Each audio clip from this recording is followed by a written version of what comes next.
Hello friends, welcome to my channel মেঘার কর্মশালা। চলে এসেছি আরও একটি নতুন ভিডিও নিয়ে।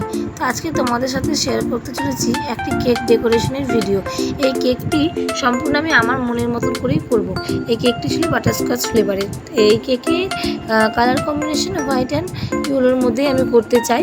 আর বাটারস্কচ কেক বেশি হোয়াইট অ্যান্ড ইয়েলোতেই সবথেকে ভালো লাগে। তো তোমরা দেখতেই পেলে প্রথমে কেকটা ক্রাম কোট করে নিয়েছিলাম। ক্রাম কোট করে নেওয়ার পর ভালো করে কেকের চারিদিকে ক্রিম দিয়ে সেটাকে ভালো করে ফিনিশিং করে নিলাম।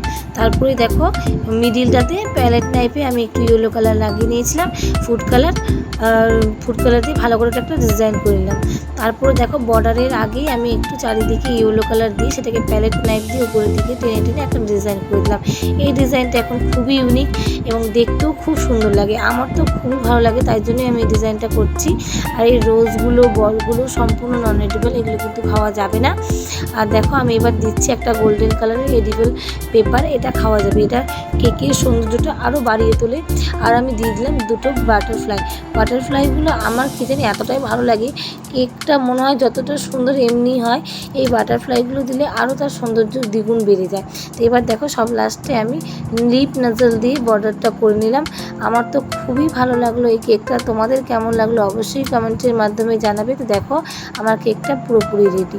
আর যারা যারা আমার ফেসবুক থেকে দেখছো তারা আমার পেজটাকে ফলো করে দিও, আর ভালো লাগলে একটা লাইক করে দিও। আর যারা যারা ইউটিউব থেকে দেখছো তারা আমার চ্যানেলটিকে সাবস্ক্রাইব করে দিও, আর ভালো লাগলে অবশ্যই একটা লাইক করে দিও। আর কেমন হয়েছে কমেন্টসের মাধ্যমে জানাতে ভুলো না। তো আবারও দেখা হবে নতুন নতুন ভিডিও নিয়ে আসবো। তো ততক্ষণ আজকের মতো এখানে ভিডিওটা শেষ করলাম। টাটা।